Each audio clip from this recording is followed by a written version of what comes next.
चले वतन की ओर डाल के प्रेम की डोर। हम चले वतन की ओर डाल के प्रेम की डोर। बाबा खींच रहा है आज सहज ही अपनी। சாந்தி 16/1/1985 அவ்யக்த பாப்தாதா மதபன். வாணியின் தலைப்பு: பாக்கியம் நிறைந்த யுகத்தில் பகவான் மூலமாக ஆஸ்தி மற்றும் வரதானங்களின் பிராப்தி. இன்று படைப்பு என்ற மரத்தின் விதை ரூபமாக இருக்கும் தந்தை மரத்தின் அஸ்திவாரமாக இருக்கும் தனது குழந்தைகளை பார்த்து கொண்டிருக்கின்றார். அந்த அஸ்திவாரம் மூலம் முழு மரத்தின் வளர்ச்சி ஏற்படுகிறது. வளர செய்யும் சார சொரூபமாக இருக்கும் ஆத்மாக்களை பார்த்து கொண்டிருக்கின்றோம். அதாவது மரத்தின் ஆதாரமாக இருக்கும் ஆத்மாக்களை பார்த்து கொண்டிருக்கின்றோம். நேரடியாக விதை ரூபம் மூலமாக பிராப்தி செய்திருக்கும் அனைத்து சக்திகளை தாரணை செய்யக்கூடிய விசேஷ ஆத்மாக்களை பார்த்து கொண்டிருக்கின்றோம். முழு உலகிலுள்ள அனைத்து ஆத்மாக்களிலிருந்து மிக உயர்ந்த ஆத்மாக்களுக்குத்தான் இந்த விசேஷமான பங்கு கிடைத்திருக்கின்றது. எவ்வளவு குறைந்த ஆத்மாக்கள் அவர்களுக்கு விதையுடன் இருக்கும் சம்பந்தம் மூலமாக சிரேஷ்ட பிராப்தியின் பாகம் கிடைத்திருக்கின்றது. அந்த மாதிரி சிரேஷ்ட பாக்கியம் நிறைந்த குழந்தைகளின் பாக்கியத்தை இன்று பாப்தாதா பார்த்து கொண்டிருக்கின்றார். குழந்தைகளுக்கு பகவான் மற்றும் பாக்கியம் என்ற இந்த 2 வார்த்தைகள் மட்டும் நினைவு இருக்கட்டும். அவர்கள் செய்யும் காரியத்தின் கணக்குப்படி பாக்கியம் அனைவருக்கும் கிடைக்கிறது. துவாபர யுகத்திலிருந்து ஆத்மாக்கள் நீங்களும் காரியம் மற்றும் பாக்கியம் என்ற கணக்கு வழக்கில் வரவேண்டியதாக இருக்கின்றது. ஆனால் தற்சமயம் பாக்கியம் நிறைந்த யுகத்தில் பகவான் பாக்கியம் கொடுக்கின்றார். பாக்கியத்தின் சிரேஷ்ட ரேகையை போடுவதற்கான விதி சிரேஷ்ட கர்மா என்ற எழுதுகோலை குழந்தைகளாகிய உங்களுக்கு கொடுத்து விடுகின்றார். அதன் மூலமாக எவ்வளவு சிரேஷ்டமான தெளிவான பல ஜென்மங்களின் பாக்கியத்தின் ரேகையை போட விரும்புகிறீர்களோ அந்த அளவு போட முடியும்.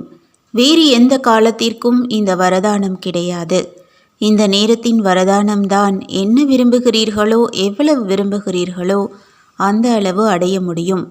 ஏன் பகவான் பாக்கியத்தின் களஞ்சியத்தை குழந்தைகளுக்காக பரந்த மனதுடன் எந்த கடின உழைப்பும் இல்லாமல் கொடுத்து கொண்டிருக்கின்றார்? திறந்த களஞ்சியம், அதில் எந்த பூட்டும் சாவியும் கிடையாது. மேலும் அந்த அளவு நிரம்பியது, குறைவற்றது. யார் எவ்வளவு விரும்புகிறார்களோ அந்த அளவு எடுத்துக்கொள்ள முடியும். எல்லைக்கு அப்பாற்பட்ட நிரம்பிய களஞ்சியம். பாப்தாதாவும் அனைத்து குழந்தைகளுக்கும் எந்த அளவு எடுத்துக்கொள்ள விரும்புகிறீர்களோ அந்த அளவு எடுத்துக்கொள்ளுங்கள் என்ற இதைத்தான் தினசரி நினைவூட்டி கொண்டிருக்கின்றார். சக்திக்கு ஏற்றபடி இல்லை, பெரிய மனதுடன் எடுத்துக்கொள்ளுங்கள். ஆனால் திறந்த களஞ்சியத்திலிருந்து நிரம்பிய களஞ்சியத்திலிருந்து எடுத்துக்கொள்ளுங்கள். ஒருவேளை யாராவது அவருடைய சக்திக்கு ஏற்றபடி எடுக்கிறார் என்றால் தந்தை என்ன கூறுவார்? தந்தையும் சாட்சியாகி பார்த்து பார்த்து எப்படி வெகுளியான குழந்தைகள் சிறிதளவிலேயே குஷியாகி விடுகிறார் என்று புன்சிரிப்பு செய்து கொண்டிருக்கிறார்.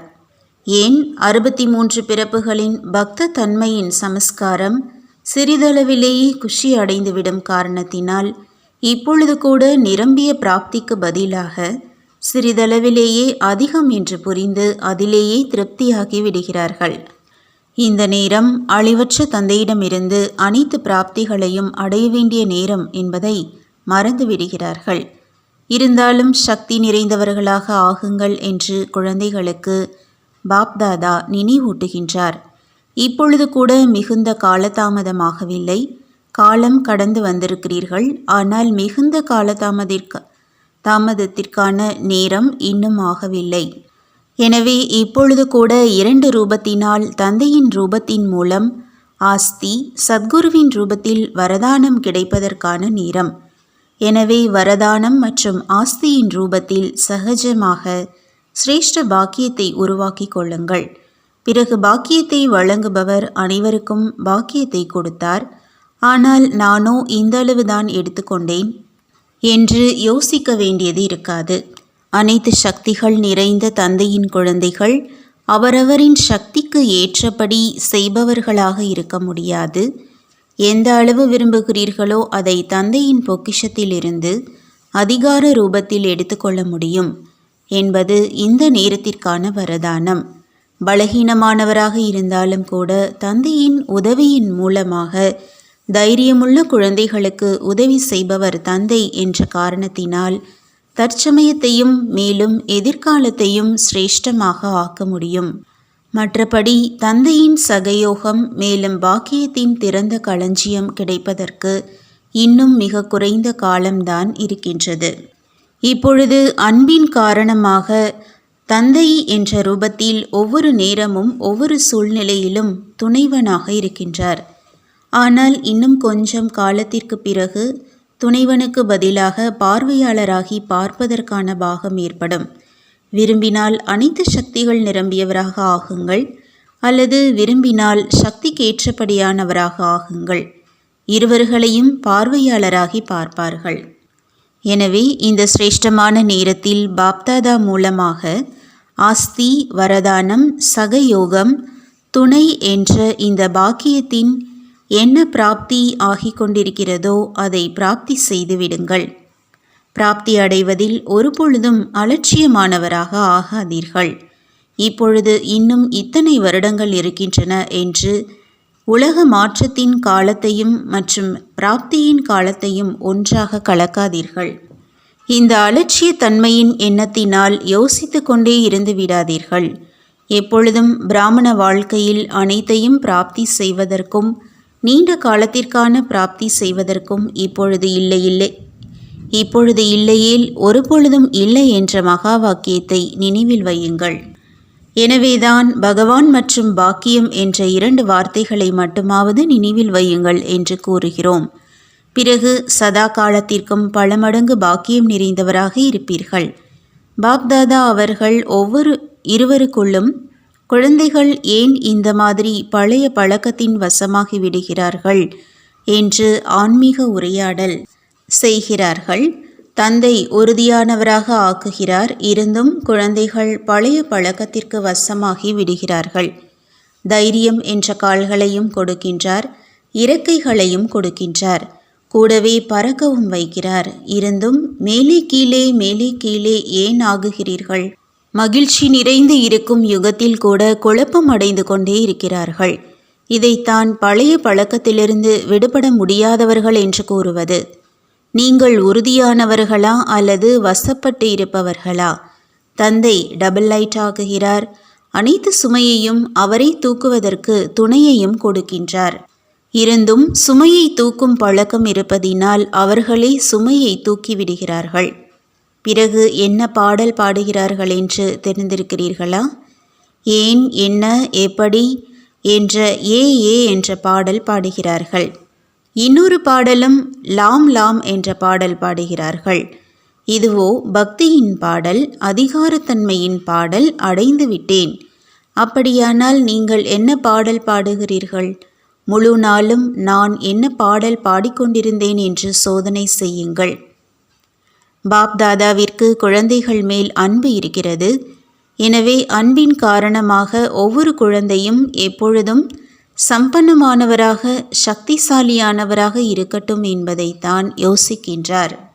நீங்கள் சதா காலத்திற்கும் பல மடங்கு பாக்கியம் நிறைந்தவர்கள். புரிந்ததா? நல்லது.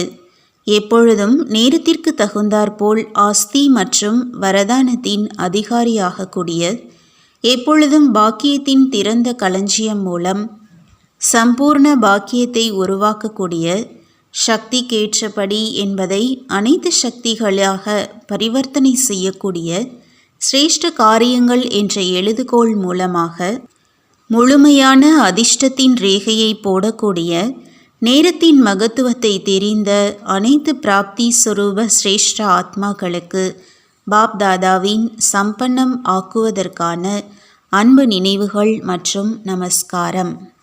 பார்ட்டிகளுடன் அவ்விக்த பாப்தாதாவின் சந்திப்பு. 1. எப்பொழுதும் தன்னுடைய ஆன்மீக ஜென்மம், ஆன்மீக வாழ்க்கை, ஆன்மீக தந்தை, ஆன்மீக ஆஸ்தி நினைவு இருக்கிறதா? எப்படி தந்தை உலகியல் அல்லாத ஆன்மீக தந்தையாக இருக்கிறார் என்றால் ஆஸ்தியும் ஆன்மீகமானது. உலகத்தில் இருக்கும் தந்தை எல்லைக்குட்பட்ட ஆஸ்தி கொடுக்கின்றார். ஆன்மீக தந்தை எல்லைக்கு அப்பாற்பட்ட ஆஸ்தி கொடுக்கின்றார். எனவே எப்பொழுதும் ஆன்மீக தந்தை மற்றும் ஆஸ்தியும் நினைவு இருக்கட்டும். எப்பொழுதாவது உலகத்தின் வாழ்க்கையின் நினைவிலேயோ சென்று விடுவதில்லையே. உடலிலிருந்து இறந்து மறுபிறவி வாழ்க்கை வாழ்பவராக ஆகிவிட்டீர்கள் இல்லையா? எப்படி உடலால் இறப்பவர்களுக்கு ஒரு பொழுதும் முந்தைய ஜென்மத்தின் நினைவு இருக்காது, அதேபோல் ஆன்மீக வாழ்க்கையில் இருப்பவர்களுக்கும் ஜென்மம் எடுப்பவர்களும் வெளியுலகத்து ஜென்மத்தை நினைவு செய்ய முடியாது. இப்பொழுதோ யுகமே மாறிவிட்டது. உலகம் கலியுகத்தில் இருக்கிறது. நீங்கள் சங்கமயுகத்தில் இருக்கிறீர்கள். அனைத்தும் மாறிவிட்டது. எப்பொழுதாவது கலியுகத்திலோ சென்று விடுவதில்லையே. இதுவும் எல்லைதான். எல்லையை தாண்டினீர்கள் மற்றும் எதிரியின் வசமாகிவிட்டீர்கள். நீங்கள் எல்லையை தாண்டுவதில்லையே. எப்பொழுதும் நான் சங்கமயுகத்தின் ஆன்மீக வாழ்க்கையில் உள்ள சிரேஷ்ட ஆத்மா என்ற இதே நினைவில் இருங்கள். இப்பொழுது என்ன செய்வீர்கள்? மிகப்பெரிய வியாபாரி ஆகுங்கள். ஒவ்வொரு அடியிலும் பற்பல மடங்கு வருமானம் செய்யும் வியாபாரி ஆகுங்கள். ஒவ்வொரு அடியிலும் பற்பல மடங்கு வருமானம் செய்யும் வியாபாரி ஆகுங்கள். எப்பொழுதும் நான் எல்லோருக்கும் தந்தையானவரின் குழந்தை என்றால் எல்லைக்கு அப்பாற்பட்ட சேவையில், எல்லைக்கு அப்பாற்பட்ட ஊக்கம் உற்சாகத்தில் எப்பொழுதும் முன்னேறி சென்று கொண்டே இருங்கள். तुम बच्चों को तो सर्विस करनी है, जो बाबा कहते हैं सबको ये बताओ कि देखो तुम्हारा एम एंड ऑब्जेक्ट ये है, एक गीता है बढ़िया, ये राजयोग है ना बच्चे। कैसे है राजयोग? बिल्कुल सहज है कि बाप को याद करो तो ये वैसा मिलेगा तुमको। ओम शांति।